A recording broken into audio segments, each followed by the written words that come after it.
Marcus Chen sat alone in the corner booth of Sullivan's Diner, untouched black coffee going cold in front of him. Rain hammered against the window, blurring the Seattle street outside into streaks of red and white light. He stared at nothing. Just the glass. Just his own faint reflection, staring back. 4 days ago, he'd signed the papers to sell Chen Robotics, the company his father built from nothing. The same company Marcus had grown into a billion-dollar empire. The board called it a merger. Marcus knew better. It was surrender. His father would have fought harder. The thought came with the familiar sting of failure, the kind that doesn't announce itself with pain but with numbness, like frostbite spreading through the chest. The diner hummed with late morning noise, plates clanking, the hiss of the griddle. Somewhere in the back, a radio played old country music, the kind his father used to hate. Marcus checked his phone. 17 unread messages. He locked the screen. Then he heard it. A small voice, clear, direct. "Why do you look like that?" Marcus glanced up. A boy stood beside his booth, maybe 4 years old. Tangled brown hair, a dinosaur t-shirt, 2 sizes too big, and rain boots shaped like frogs. He held a half-eaten waffle on a napkin, syrup dripping onto the floor. The kid tilted his head, studying Marcus like a puzzle. "Like what?" Marcus asked. "Like my goldfish after he died." Marcus blinked, then, against every instinct, he laughed. Just once. Sharp and unexpected, like a cough. The boy didn't smile. He just stood there, waffle in hand, waiting for an answer. "I'm fine," Marcus said. "My mom says people who say they're fine are lying." Before Marcus could respond, a woman rushed over, breathless, flour dusted across her forearms. "Ethan, I told you to stay at the counter." She was young, late 20s maybe. Dark hair pulled back in a messy bun, an apron tied tight around her waist. Her hands were rough, nails clipped short. She smelled like cinnamon and exhaustion. She glanced at Marcus, then back at her son. "I'm sorry. He's curious." Marcus shook his head. "It's fine." She hesitated, eyes lingering on him for a second too long. Not recognition, something else, concern maybe, or pity. She took Ethan's hand and led him back toward the counter, whispering something Marcus couldn't hear. But the boy looked back once, just before they disappeared into the kitchen. And Marcus felt it, the smallest crack in the wall he'd built. Her name was Lily Torrance. Marcus learned that 2 days later when he came back. He told himself it was because the coffee was decent and the diner was quiet. But that was a lie. He came back because of the boy. Ethan. The kid who looked at him like he mattered, not because of what he'd built or how much he was worth, but because he looked sad and that was enough. Lily worked the morning shift. She moved fast, efficient, never wasting a step, refilling mugs before they were empty, clearing plates the second they were done. She smiled at customers, but it didn't reach her eyes. Ethan sat in the corner booth near the kitchen, coloring on the back of receipt paper. Every so often he'd hold up a drawing and Lily would glance over, give a thumbs up, then go back to work. Marcus watched from across the room. He wasn't sure why. On the third visit, Ethan noticed him. The boy slid out of his booth and walked straight over, clutching a crumpled drawing. "This is for you." Marcus looked down. It was a stick figure with a frown, standing under a rain cloud. Next to it, a smaller stick figure with a cape. "That's you," Ethan said, pointing to the frowning one. "And that's me. I'm a superhero." "What's your power?" "I make people not sad." Marcus stared at the drawing. His throat tightened. "Does it work?" Ethan shrugged. "Sometimes." Lily appeared, wiping her hands on her apron. "Ethan, let the man drink his coffee." "He doesn't drink it," Ethan said matter-of-factly. "He just stares at it." Lily's eyes flicked to Marcus. She saw the untouched cup, the drawing in his hand, the way his jaw clenched like he was holding something back. She didn't say anything, just gently guided Ethan back to his seat. But as she turned, she set a blueberry muffin on Marcus's table, still warm. On the house. Then she was gone.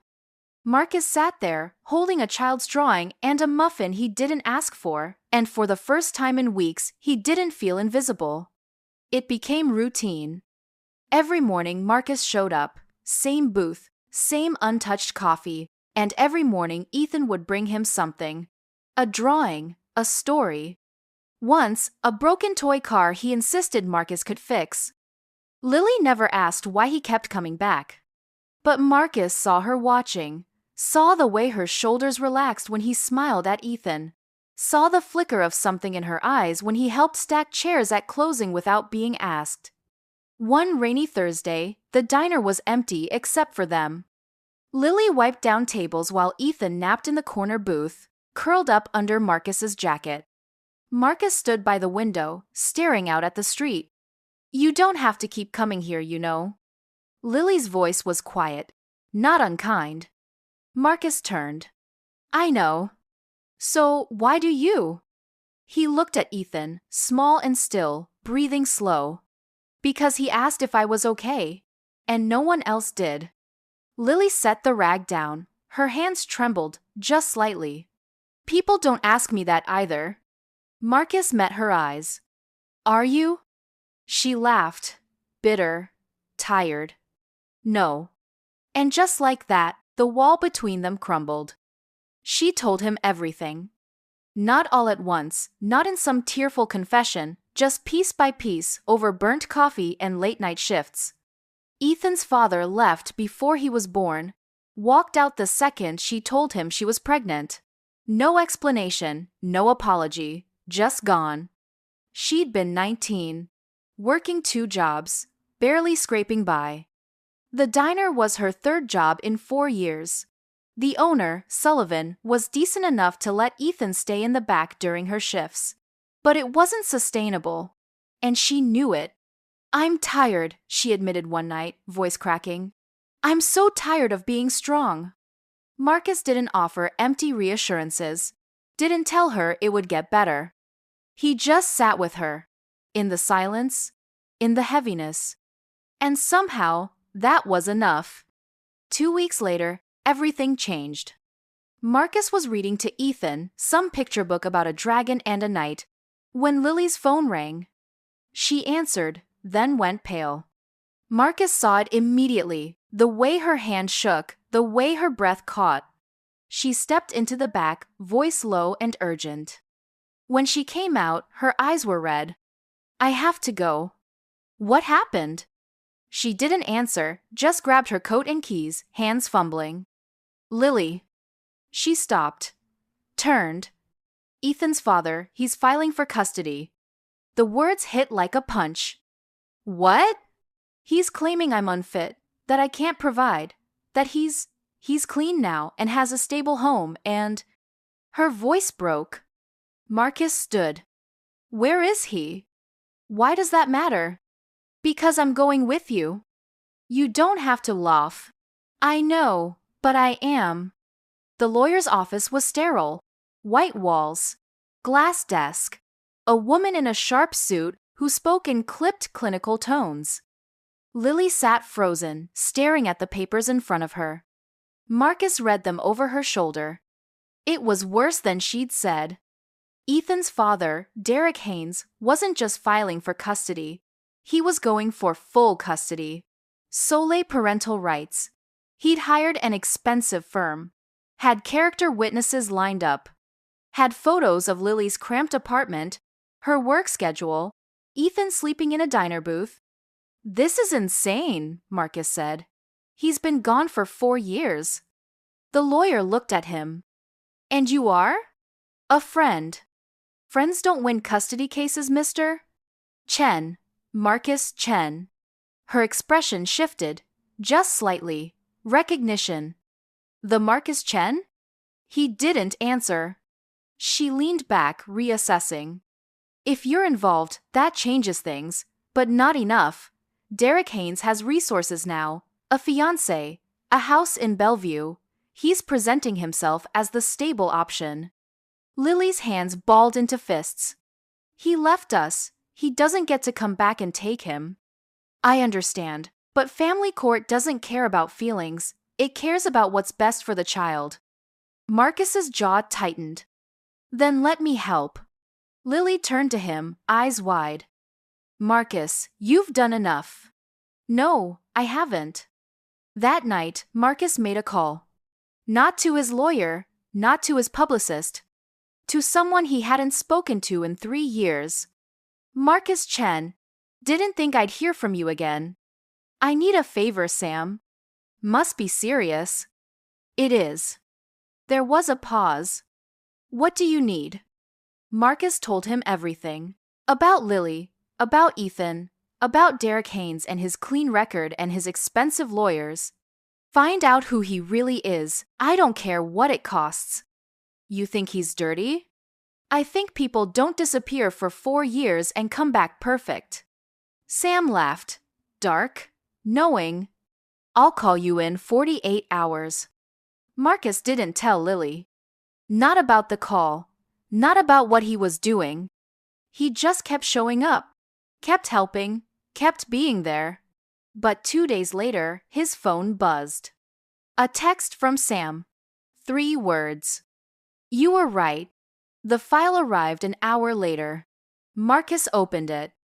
And smiled. The courtroom was cold. Lily sat beside her lawyer, hands clasped tight. Marcus sat behind her, silent. Across the aisle, Derek Haynes looked every bit the reformed man. Clean-cut, well-dressed, confident.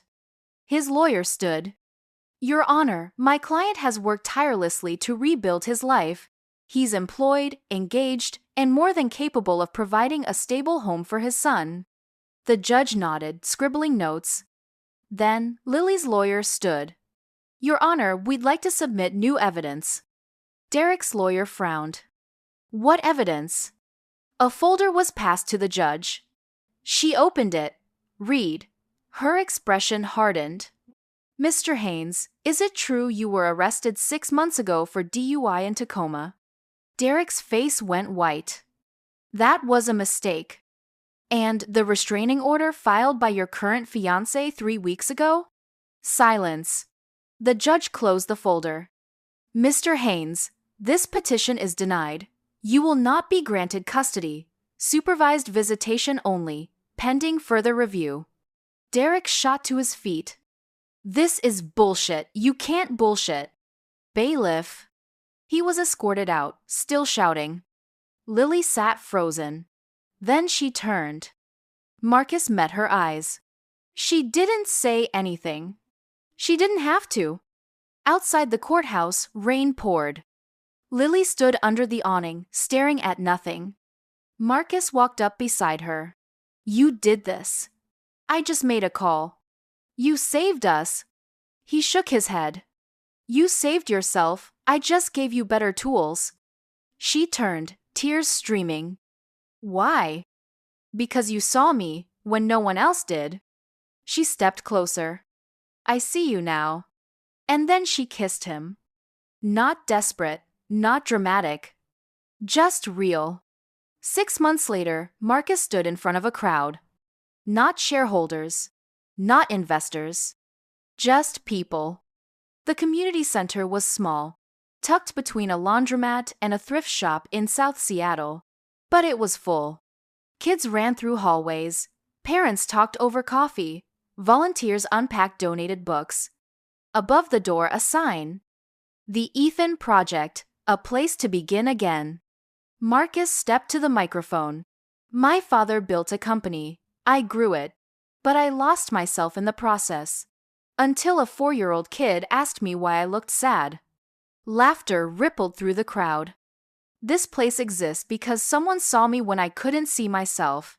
And I want to make sure no one else has to feel invisible. Ethan stood beside him, holding Lily's hand. Marcus looked down at him. Still a superhero? Ethan grinned. Always. Later that night, they walked back to the diner. Just the 3 of them. The rain had stopped. The city glowed. Ethan ran ahead, jumping in puddles. Lily slipped her hand into Marcus's. You know he thinks you're magic, right? Good, because I think you are. She laughed. We're a mess.